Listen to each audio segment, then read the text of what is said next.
What's up guys, welcome back to Fancy Goldfish Fanatics. Today we are going to be reviewing the Saki Hikari Purple Bag Fancy Goldfish food. So make sure you stay tuned to find out more.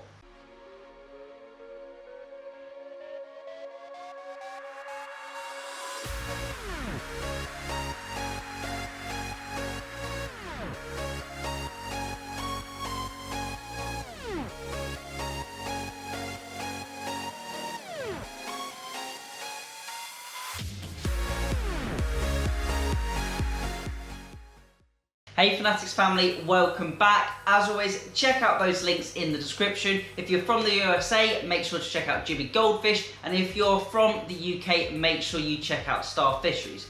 So in today's video, we're going to be doing a food review. Now I've done a few reviews in the past, but I'm starting to maybe bring a few more reviews back in. We're going to be reviewing the Saki Hikari Purple Bag food in today's video, and I'm going to do quite a few different food reviews in the future because I've had a couple of people ask me about specific foods, so I thought let's get some videos out there and let's get an unbiased opinion, or my unbiased opinion, on these goldfish foods. So I'm going to head over to the marine tank now and let's have a little close look.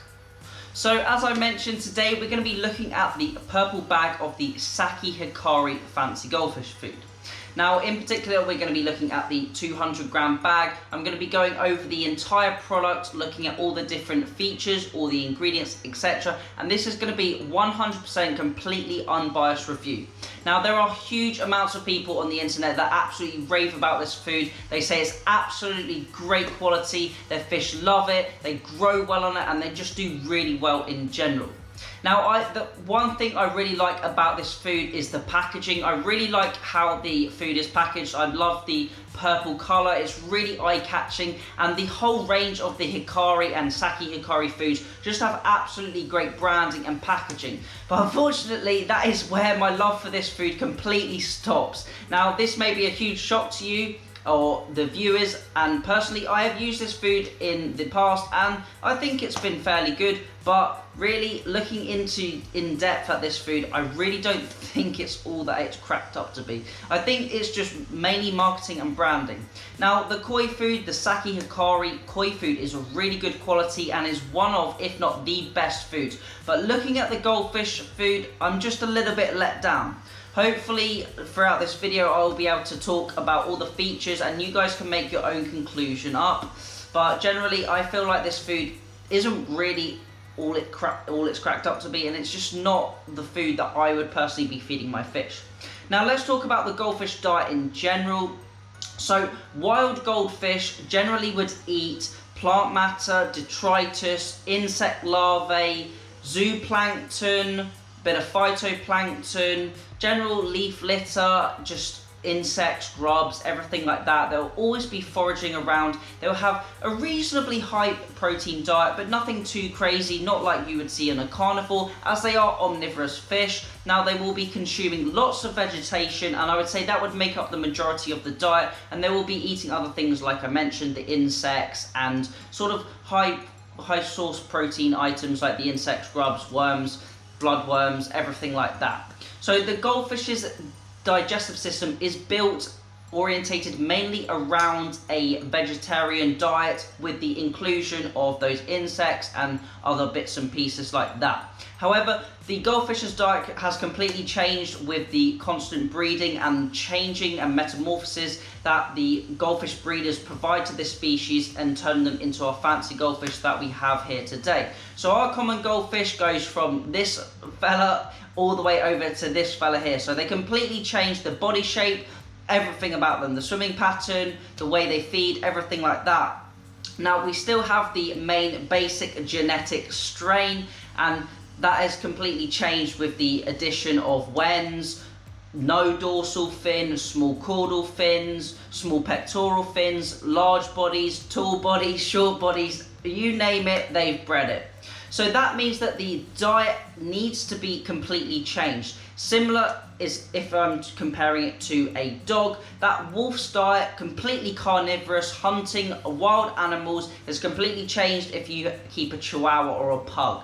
Their digestive system, their teeth, their mouth, the way they eat is completely different.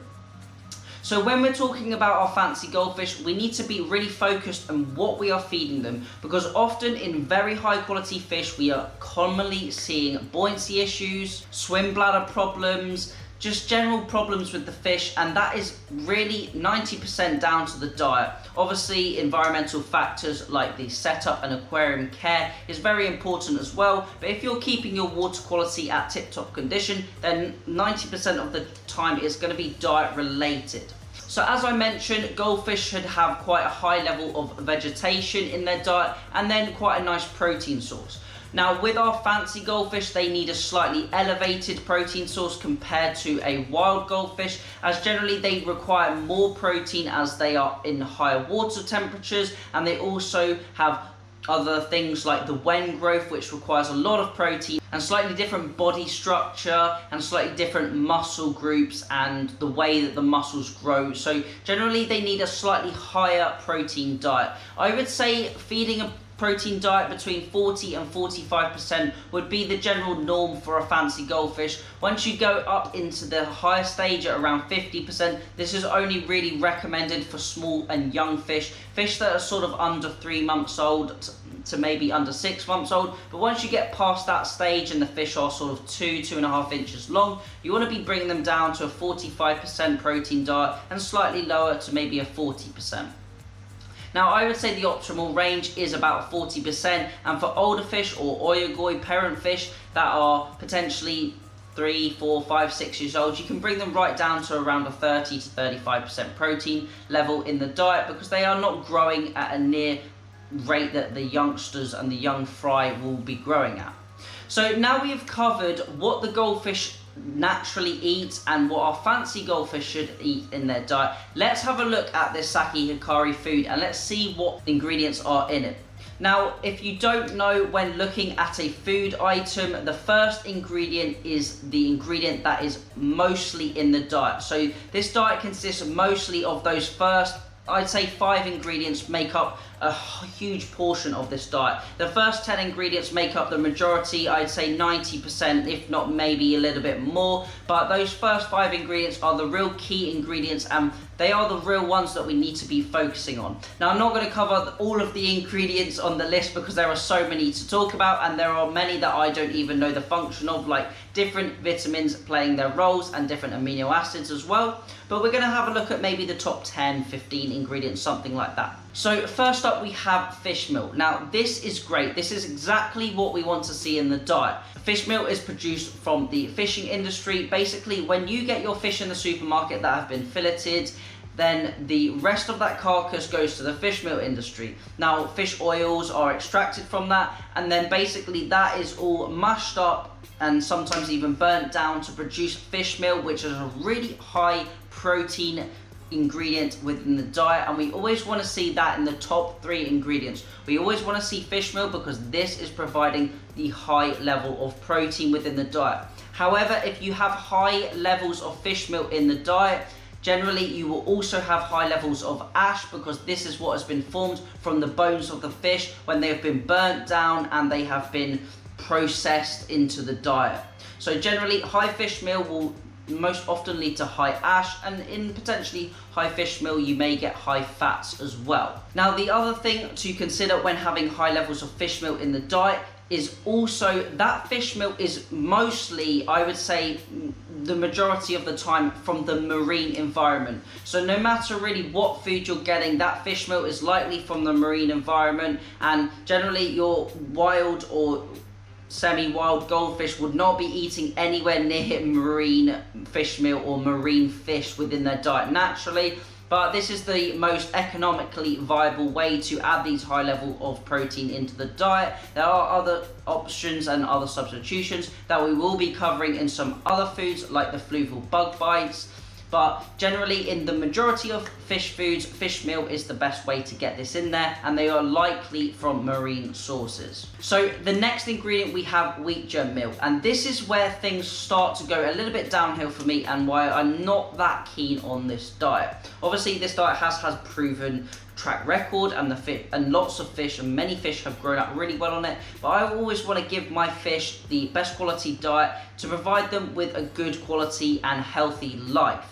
So we see wheat germ meal as the next ingredient. Now goldfish really can't digest these complex carbohydrates very well at all. Carbohydrates generally aren't found in the natural diet of a goldfish, and generally they can't digest things such as bran, wheat flour, and these sort of complex carbohydrates that are quite difficult for them to break down. Really starchy, and they do have a lot of energy, which is good, but they are not best for the completely modified digestive system that our goldfish have here today. So that next ingredient I really don't like to see. It is generally a filler, it is very cheap, and it is very easy for manufacturers to add this in to bulk the foods out, and that will unfortunately be the common occurrence in the next ingredients that we come across. So the next one is brewer's dried yeast, which essentially is another form of bulking carbohydrate that is likely a byproduct of the brewing process or the bread making process, and is a nice cheap filler for companies to add to the diets.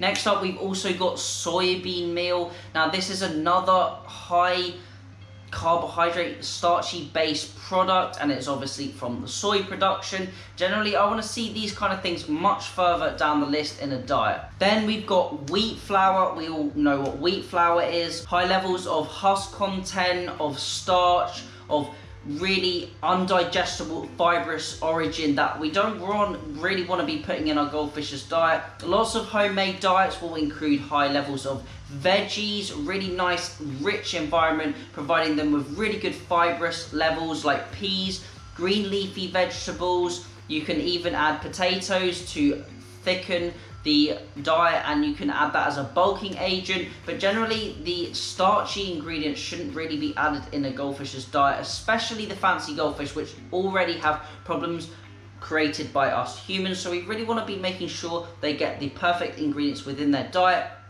And this shouldn't also be too expensive as well. We need to cater for all hobbyists, so we don't want to be pricing everyone out of the market. We want to make sure this diet that we are feeding our goldfish is affordable to everyone, but is also providing the essential macro and micronutrients. We've also got corn gluten meal and dried bakery products.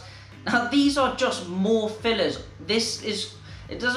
How can I explain it? It makes me a little bit angry because this is a very, very top of the range premium fancy goldfish food. This food costs around £70 per kilo. You can buy fillet steak in the supermarket cheaper than this. This is around £70 per kilo. It is around $15.99 as you can see on Amazon for 200 grams. So this is an expensive food, and maybe there is a reason for all of these fillers within them, but I don't want to be seeing this dried brewer's products, these corn gluten meals, these wheats, all these fillers within the diet. Now, admittedly, yes, fish meal is at the top, but if you're comparing other diets, you will see that they have far more better ingredients than you can get for a cheaper cost. I went into my local Maidenhead Aquatics the other day, and I saw this food sitting there on one of the shelves, and then I also had a look at their own branded food, and I thought I'd have a little comparison, and it really struck me the ingredients that has been in this Saki Hikari food compared to their own brand food, and I thought this is definitely worth a video. Now I have, as I mentioned previously, I have used this food. It is good, the fish grow on it, but there are lots of ingredients that really sort of question with my mind and make me start to think a little bit more. So now let's have a look at some of the rest of the ingredients, and then I think we'll sort of wrap this up because it is becoming quite a long video. Now we have luckily got through all of those carbohydrate, starchy sources of energy within the diet and all of those bulking agents, and now we come to some slightly better ingredients. So we can see we now have seaweed meal. Now seaweed meal is great because seaweed naturally has so much goodness within it. It has so much benefits to the diet, and it is bringing a nice natural product within the diet for our fancy goldfish. Now obviously the fancy goldfish would not be eating seaweed in the diet. They can survive in brackish water, but they definitely would not be living in salt water. However, the seaweed provides really nice ingredients like spirulina, and it helps to bring in some natural fats and oils and lipids within the diet, which is really good to see, and I like to see that in the diet. We also have astaxanthin, which is a color enhancer, Commonly you will see flamingos will be a pink colour because they are eating krill, which is naturally high in carotenoids like astaxanthin, and this gives them the colour pigment of the pink. So if we have that astaxanthin within the diet, then it means that our goldfish's reds will be a little bit more vibrant and it will add to those colours. However, it also may flush the white colours a little bit, so it's something to think about. However, this will be in such a small amount. Astaxanthin is a very, very expensive product, and manufacturers will not be dumping high levels of this into the diet at all because it is really, really expensive and it really bumps the price up in foods. We also can see garlic as well that has been added, and some other essential amino acids. Now, the problem I see here is we've gone through all of those main ingredients, and then we've got to seaweed meal and astaxanthin, and these are going to be absolutely minute inclusions within this diet. There is no way astaxanthin is going to be more than 1% of this diet, even maybe less than 0.5%, which is showing me that the bulk of these ingredients is fish meal and these carbohydrate sources. So I definitely would think about, when you're purchasing some fancy goldfish food, having a look on the back of the packet and seeing what the ingredients are in it. We're going to be doing some more videos like this on different foods, as I mentioned. But just quickly, let's have a little look at the nutritional composition of this food, and then we can wrap up the video. So it is great to see that this food has 45% protein in, which is awesome, and I assume the bulk of this is coming from the fish meal, and then a lot of protein probably from some of these carbohydrates, and I assume the manufacturers have specified and collected specific carbohydrates that are naturally high in that protein level, and that is what is contributing to this food. Now, it's also nice to see we have around 10% moisture content. Generally, a high moisture content is good because it shows that the food has a nice level of nutrition. Generally, foods with low moisture content means that the nice proteins and the fats and the amino acids generally aren't of a good quality, and they can sort of lose their nutritional value quite quickly in a low moisture environment. So that's really good to see. And another nutritional element of this food is the ash content, and that has actually surprised me. I've not noticed the ash content before in this food, but really looking at it, 20% is very, very high, and I'd struggle to find a food with a similar ash content, and that is clearly showing us that the high level of fish meal in this diet is leading to that ash content being it is 1/5 of the entire diet is potentially ash, which is completely of no nutritional value to the goldfish, provides no energy, no useful part in the diet, is not easily digestible. And why would you want to be feeding your goldfish ash, which is just a composition of the burning process and the breakdown of our natural marine fish meals that we're putting into the diet. So it does show that there is a very high level of fish meal within the diet, which mainly may knock off the size and impact of those extra carbohydrates that have been added to the diet, and that is maybe why the fish are growing really well on it, due to the high protein content of the fish meal. But also, I don't really want to see that much fish meal in the diet, as it is from marine sources. Although they're trying to bump that protein level up with the protein, the natural protein of the fish meal and the carbohydrates, it really shows in the ash content within the diet. Now, there are many other aspects we could analyse and look at on this fancy goldfish food. However, this video has been going on quite a long time now, and if you're still watching, then kudos to you, because it may be quite boring, but I thought it was quite informational. If people want to Google in-depth reviews on food, it's really hard to find those online, and it's really hard, a real struggle to find out what our goldfish should be eating. So I hope this video has helped. As I said, I'm going to be doing some more in the future, but now I'm going to head up back to this sofa and wrap up this video. Hopefully you have enjoyed the review. If you have any comments or questions, then leave those down below. And if there's a fancy goldfish food you'd like me to speak about, then let me know down in that comment section.